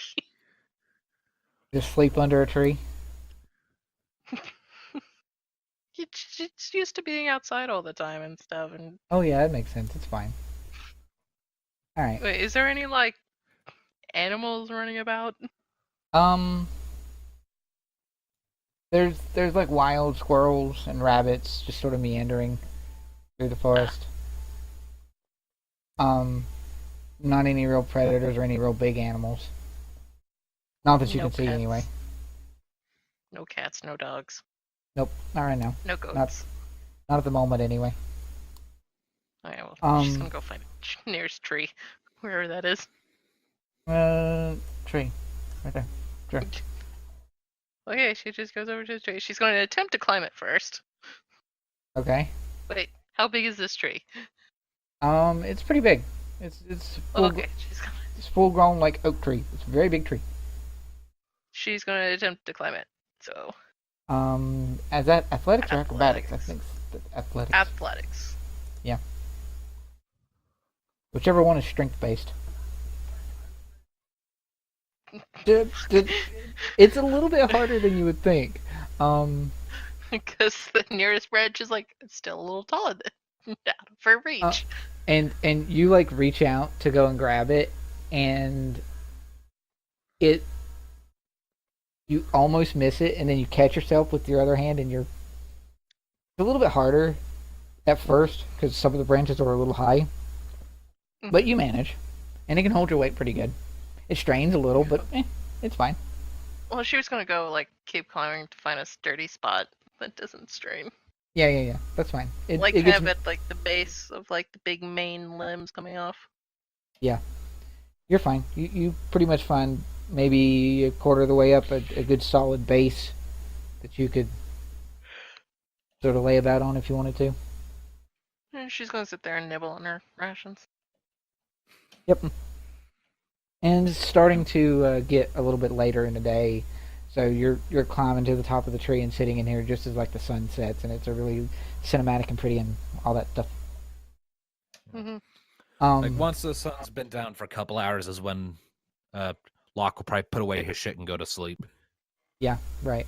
Do you want to roll anything to see what you can find about your little black book? What would that be? Investigation? I don't know. You are looking for a specific thing. Yeah, probably investigation. All right. Not bad. All right, 18. That's pretty good. I doubt it'll tell me everything, considering the circumstances where I got this fucking thing and what it is, but... Yeah. So in talking about the info of your little black book, your book of lore, it tells of a unknown, almost alien creature that seems to have a strong link to like the swamplands and shallow fresh water and all sorts of other marshes and things, and that this creature, this entity, does seem to interact and speak with people in dreams or nightmares. And Boy. it's thought that the use of this magic will spur him on to want to speak to you more. And you've heard voices ever so often when sometimes when you cast spells, not this time, thankfully, but you have heard when you cast Eldritch Blast before, you have heard a sort of echoey whisper in a language you don't understand. And it seems to match up with what you're reading in the lore, but the lore book doesn't really seem to give you a whole lot of information. All right. Well, in that case,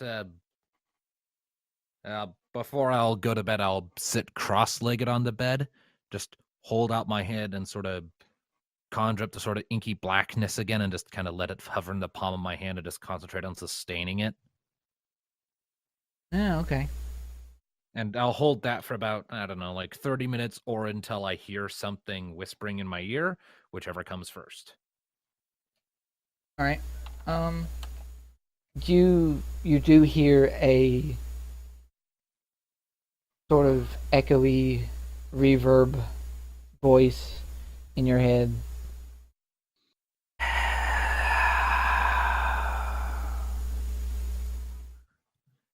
Hello? That's all it says. I was kind of flick to the book. And I'll say one more thing like, do you come from the book? You don't hear anything, but you get this weird sense that you're correct in that assessment. What are you? You... No, you don't hear anything else. You get no response. I'll give it a couple more minutes, and if I don't hear anything else, I'll let the spell go and turn in for the night. Yep. Alright. So it gets closer to nightfall. The sun is set completely. It's about like 8 or 9. Riven, give me a perception check. Ooh, 21. Ooh. Nice. Jesus, all right. So remember when you were looking for animals earlier? Remember when you were looking for animals earlier? I was just wanted, like, I just glanced about to see if there's like animals. Yeah. In this little thatched house, like right here, across from the tree, you were, you're starting to sort of nod off for the night, and you happen to look down and look, and you see that like a back thatched door to this building, and a dog comes out of the building and starts roaming into the forest over here. And you rolled high enough on your perception that you see You have dark vision, don't you? Being a half orc. Yes. Yeah. Yeah. So you see and hear the little chink, chink, chink, chink of a very visible and discernible collar that is around said dog's neck as it just sort of bounds off into the forest. But otherwise, you have a peaceful, uneventful night, unless you decide you want to follow the dog. I'm just gonna watch a little bit to see if, like, is the dog supposed to be out and about? You don't seem to hear any kind of commotion from the house or anything, and the dog seems, fine. He seems to know where he's going. He sort of sniffs at the air a little bit, at the ground, and then there's a No, soft it's little. like a grown-up dog, and Yeah, it's an adult dog. It's a looks kind of like a German Shepherd, but like a fantasy version of a German Shepherd. fluffy. Very floofy, yes. Okay. Totally not meant for camouflage in this forest, like at all. Well, I mean, kinda, but eh. mm-hmm. And he just sort of sniffs at the air and does soft little yips, and it's just wandering off through the forest. Yeah, other than that, she's just gonna, like, glance around and see what kind of, like, nightlife there is here and stuff, and drift off. Ooh. There's an owl perched on a branch 2 feet above you. Is it staring at me? It looks down at you, yeah. Staring back. Ooh. Okay. Yeah, pretty much. Who yourself? I'll be gone in morning. Alright. Just like, I've intruded the owl's home. I'll be gone. I'll leave in the morning.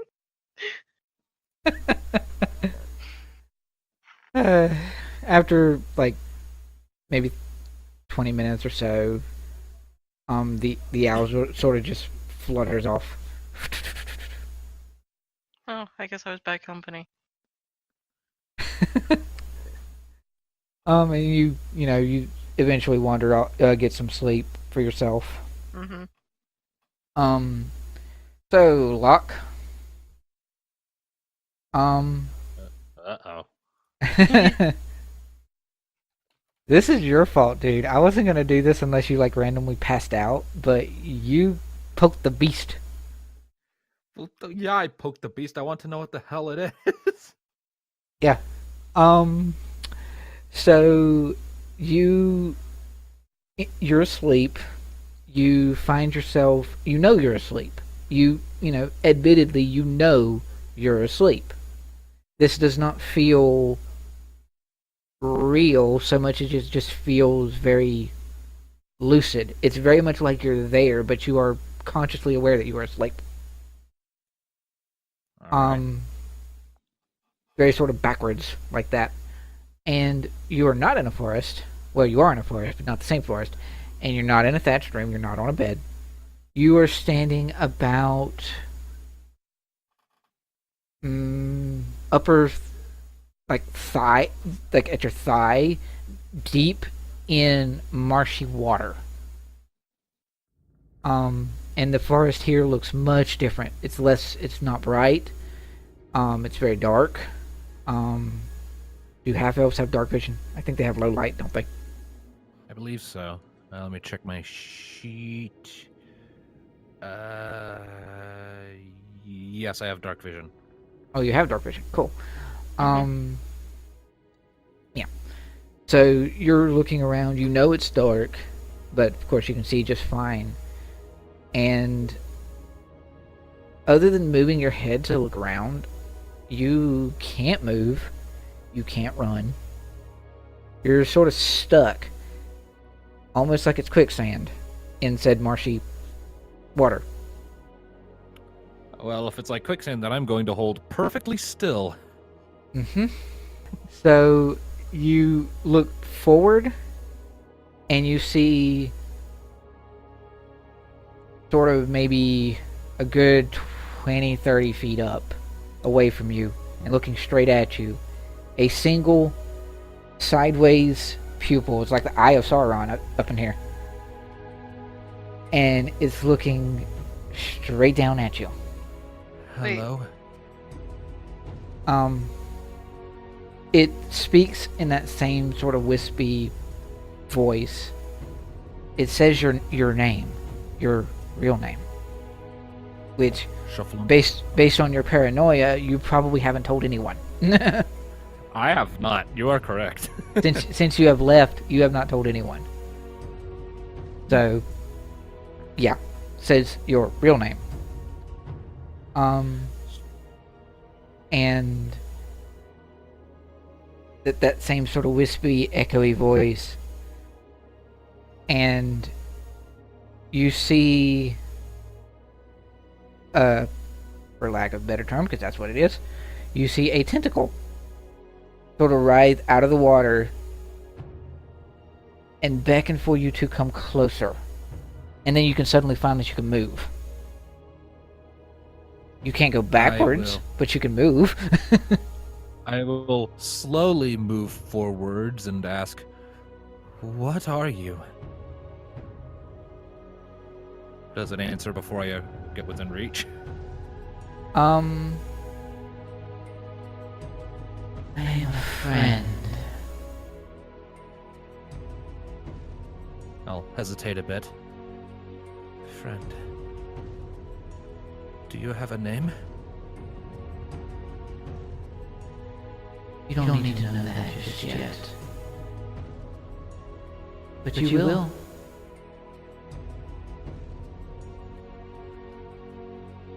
Alright.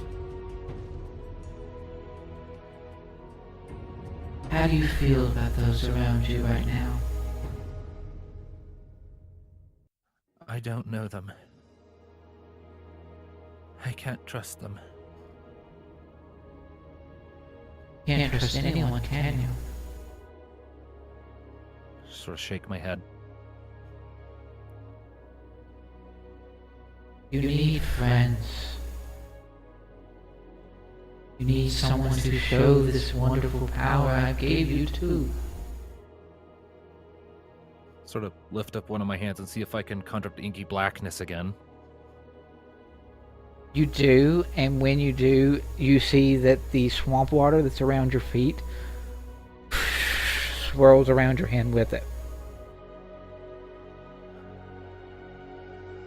What exactly have you granted me? I wanted magic, but You have magic. I do, yes. But I didn't want to hurt anyone. You lack control. I'll sort of put my other hand on the back of the one that's conjuring the blackness, close it into a fist, stop the flow of magic. Mm-hmm. The water's still wrapped around your fist, then. I can show you this control. I don't suppose I have much of a choice, do I? I want to keep myself safe. You will remain safe with friends. Do not travel alone. Can I trust the people I am currently with? They will protect you. They will help you. As I help you. Give a shaky nod and start moving forward again.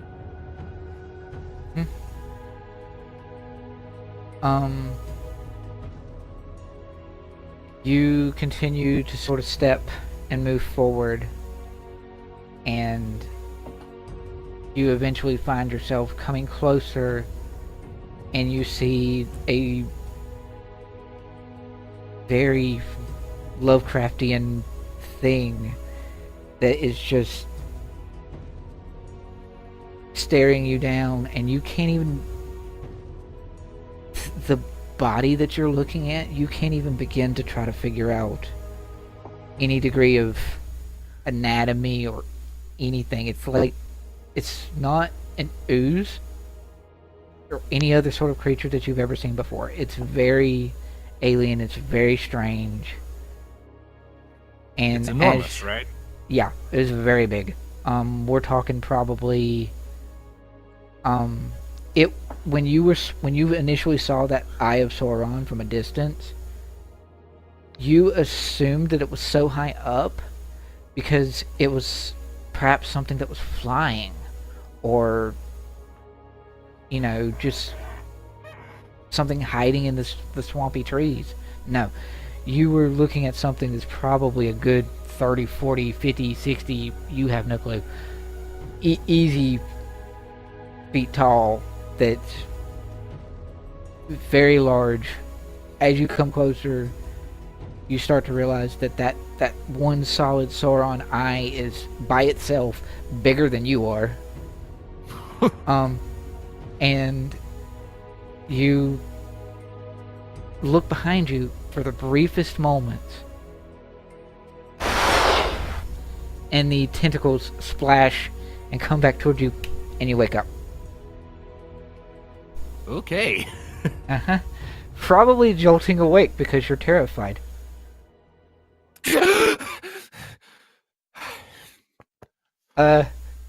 Question. Hmm. I said that these beds were bunk beds. Did you sleep on the top or the bottom? Let's find out. 1 through 3, top. 4 through 6, bottom. Top. Top. Good. Bonk. No, you're fine. You would have bunked if you'd have been on the bottom bunk. Oh. Alright.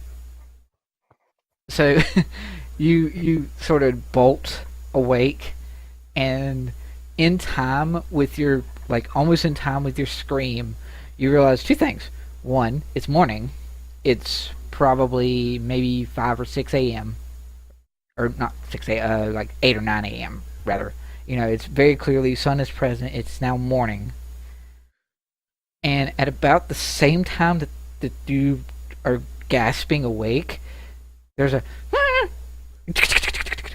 and you look and you see that the little gnome girl, Gretchen, has stepped into your room to give you this nice little tray of breakfast food, something, and your jolt scared her and it just scattered on the floor. Dropped all my shit on the floor. Yep. I'm sorry. I'm sorry. I'm sorry. It's fine. It's fine. Just out, please. Just give me a minute. What was that last bit? Out, please. Give me a minute. Right. And she's yeah, and she very quickly tries to gather up the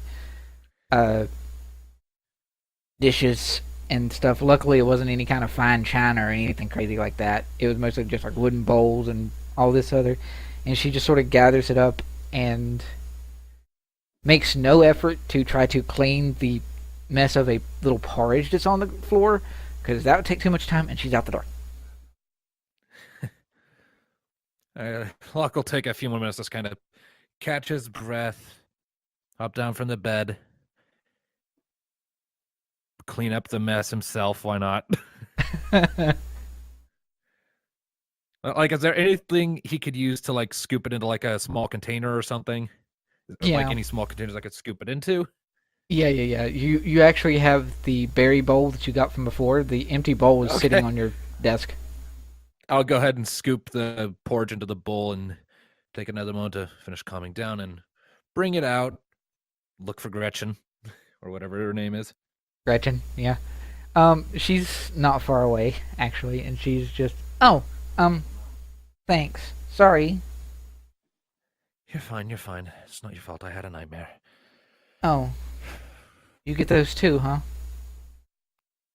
Not as often as you might think, but yeah. Oh. Okay. Well, Dad is probably going to be here in another couple hours, I think, and the high priest, I mean, is going to be here in another couple hours, and I think your other friend, the big half-orc girl, whoever she was, I think she slept outside. She does this sort of questioning of why did she sleep outside? There's rooms in here, but I think she slept outside. That's interesting. I don't know. Where's his room at? They're now coming closer to like the main hall of the room, and there are windows. Roll me perception. Sam, it's like I could be just like still asleep in a tree outside a window. Well, you're not. You're away from the window, but you're actually rolling perception to see if you hear them because the Oh. you're close to the house and there's no soundproofing. It's thatch, it's cloth and wood, and yeah. So they might have heard me screaming awake. Nope.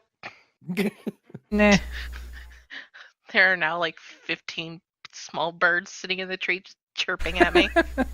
probably. Like, get off our branch, lady. We're hungry. You don't get food from a branch.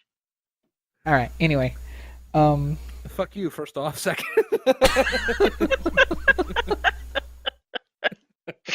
all right. So I want. yeah, you don't hear them, Riven. You're probably. When do you usually wake up during the morning anyway? Just as the sun comes up, usually. Okay, Oh, yeah. you've So you're probably not been up for a you're not even in the tree anymore. No, I'm still Um, probably still in the tree. I just didn't leave yet. Oh yeah, okay. So yeah, you didn't hear him. You're fine. You do notice though that the dog from the night before. You don't know if it went back inside when you were asleep or not. But in the light of the morning, as you wake up, you don't see that it came back. The door's still open. It went out like the equivalent of like a little doggy door. So there's no door that's open. Oh. But Okay. yeah. So what was the last thing that was said by Locke? Last thing he said was, "Oh, that's odd," in regards to Riven. Right, sleeping in up on regards a to tree. Riven sleeping in a tree. Yeah. All right. Well, Other people would be. I would be sitting in a tree, like watching other people just like cozy about. meander about, yeah. Not sure if they realize I'm in the tree. You see the shopkeep, the half elven shopkeep. At about the time you wake up, she wanders out of the and she's not hiding, and you have passive perception that's high enough, so bleh, your 9 perception score or 9 perception roll. She wanders out from the shop area, and she just begins to wander around the little outer edges of the village collecting berries. She's in gathering mode. She she happens to spot and see you sitting up on top of the high tree, and she just she smiles up at you and gives you a little wave, and then she continues to gather up the rest of her stuff. Riven kind of gives like a little awkward wave back. We're so awkward. So much We're awkwardness. not social people. No, you're not. That's fine. I think I've talked the most to Cthulhu than anyone else here. Maybe. But anyway, so cutting back to Gretchen and Locke. Well, Locke sort of no, Gretchen sort of just scratches at her head and she goes, "Well, she did look kind of like a hunter, wild person type. So maybe she's not comfortable to sleeping inside. I don't know." I'm just not going to question it. Yeah, me neither. It's much peaceful, not confined. You're not there. I know. So Spooky voice. Woo. I'm almost tempted to roll a Constitution check just to see if my stomach growls or not, but I think I'm just going to say my stomach growls at this point. Oh yeah, okay. Oh, yeah. Your food. I'm sorry. And she wanders off the way to what could pass for a kitchen nearby. um, to get you breakfast again. Um, and then Follow. she she runs off to go get it, and then comes back, and Sora's just like, I'll take that. I'll get rid of that, and I'll bring back your bowl too. And she goes to like get the bowl of spoiled porridge that was on the ground from your little berry bowl, so she can get rid of that. You know, I'm just gonna add to my inventory a wooden bowl. Yeah, you Wooden can. bowl Totally, porridge. totally, you can. Um, All right, I have a wooden bowl. So many Uh, uses for that. who knows? So Improvise. Ben. you might find a warlock spell that needs a material component of wood. Who knows? Um, Maybe. so she sort of wanders off back into the kitchen to get you some more food. So what are you doing? Are you going to hang out in the main area, follow her to the kitchen, go look for? I'll just stand there and wait. I don't want to be rude and intrude on the cooking space and draw attention to myself. Yep. After a moment, before Gretchen comes back out of the kitchen, Oak, the furball, comes out of the like one of the neighboring bedrooms near where you were. And he's well, we got maybe 2 hours time before Dad gets back, and then we'll see if I'm right. I hope I'm right. How are you, Locke? Are you doing okay? I'm kind of give him a look like I've been better, but having a bed to sleep in was a nice change of pace. Oh. Did you I've see had where? better and I've had worse. Yeah. Well, you are in a place that you don't really recognize. I can understand that.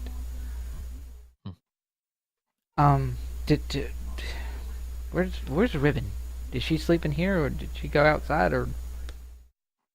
I think she slept outside. Well, she did say she was a hunter, so I suppose that makes sense. And Oak will wander out of the area to see if he can find Riven. And soon after he's through the doorway, Gretchen comes back with a little bowl of a different bowl, of course, of fresh porridge, and then she hands you the wooden bowl. That's surprisingly been made clean. Thank you, and thank you. Mm-hmm. Is there anyone nearby where I can sit? Oh yeah, there's seating and things around. There's plenty of space for you to sit down, like a little booth kind of a thing. Yeah, I'll sit down and start eating then. Gretchen sort of awkwardly is standing nearby, and I have dreams too, nightmares sometimes. I Just kind of hum and keep eating.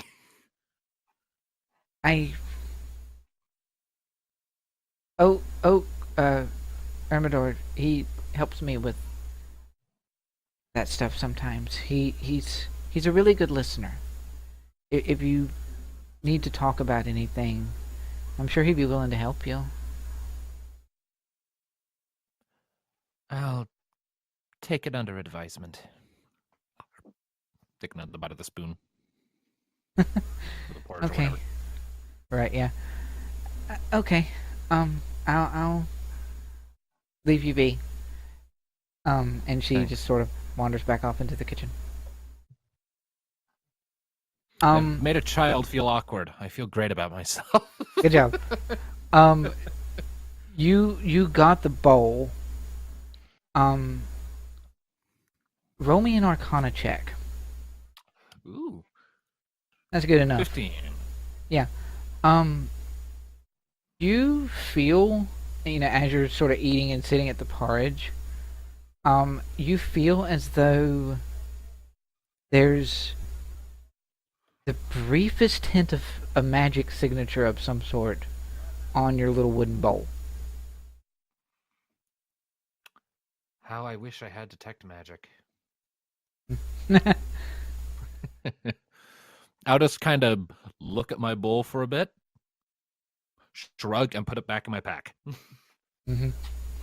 Yep. Alright. So, Riven, Oak has made his way out of the little temple shrine area and sort of looking around to try to find you. Are you making any effort to hide? She will jump down from the tree Oh, and just brush like, herself off. just full on jump from the. Yeah, okay. Yeah, just drop down. I mean, you aren't that high up, so. No. Oh, there you are. Did you really sleep in a tree? Peaceful. I guess. Well, like I told Locke, my father will be here soon to sort of look into the prophecy, look into you two, see what he can sort of figure out. And, there is food inside.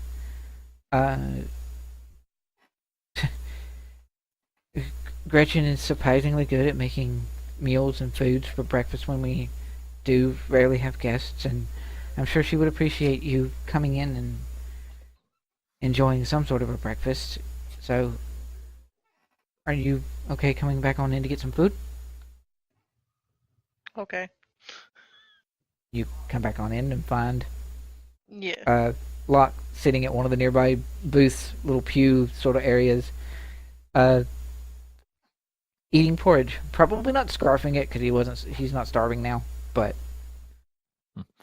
There's definitely some eager energy to it, though, because ooh, yeah. warm food. Mm-hmm. I mean, the berries were good, and they were different than brittle sticks of crumbly stuff, but it's still cool. I mean, I'm glad to put something warm back in my belly, especially after that nightmare I just had. This is true. Yep. Kind of left a cold feeling in my stomach, kind of eager to eat something to warm me back up a bit. Yep. All right. And so Riven comes on back in, and Oak sort of goes into the kitchen and comes back with two more bowls of porridge, very similar to ones that Locke has. And you two or three, just enjoy a nice bit of food and porridge for the morning. Okay. And after a minute, Gretchen comes back out, and she's, "Oh, you did come back inside. Good. If you're more comfortable outside in the tree, that's fine. I okay." She seems very she seems very like it's weird to her that you would prefer being outside to being inside. But to each their own, as it were. Because I was practically raised outside. And she's not, as observant to people, but she has been at least halfway decently taught to not speak out about awkward things like that. So she just sort of clams up really fast, and Oak just gives her a smile, and she wanders back on into the kitchen. And I think with that little awkward exit, I will say that we will end the first session there. Oh, What? I was having fun. Yes. It's been too long since I've been a player, and I was actually really getting into it. But yeah, I'm glad you two had fun. What did you what did you think of? Since it is a first session, what did you think of? Oak's little family he has going on here. It's charming and weird, and I love it. Yes. Locke, not so much. He's kind of apprehensive. Cute. I'm not too sure about band of can barely see things. I know, right? Um, 9 maybe- perception. maybe your You don't perceptions will be notice shit. maybe your perceptions will be better next time. It's okay. What did you roll? Wow. I decided just for the gets and jiggles to roll perception and 1. Lovely. Not 1. You motherfucker! Sam just rolled the natural 20.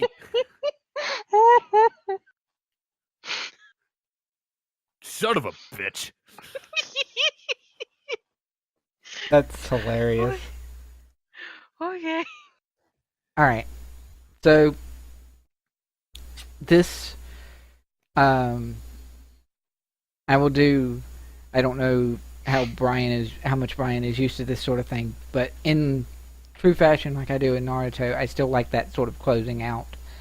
And the way that I would usually do that is one person says, "This has been Shadows of Gladriel," and then the other person will be, "Join us next time," some sort of what you expect, maybe ideas of what you expect in the next session. And seeing as how this is the first session, I think I will give the first part of that to our lovely voice actor, Brian. Go right ahead. You could do some crazy voices every time you do this outro. Well, in that case, Or you could do Locke's voice. If you do, I'll do the narrator voice I did for this one. if you do the first part with the Shadows of Gladriel part, you do your narrator voice. But I'd kind of like Locke's voice for the other half if you ever do the other half. Well, we'll see. Anyway, go ahead. But yes, this has been Shadows of Gradariel. Thank you all so much for tuning in. Sam, take it away. Maybe next time we'll actually be able to notice shit. And Maybe next time we'll know what the hell's up with this prophecy shit. And you'll meet a high priest cleric type person. This should be fun. I hope he doesn't see my book. You could probably feel the energies coming off of it. I mean, it's not a nice looking book. You can see it in the picture for the podcast thing. It's a black book with a like acid yellow eye looking back at it.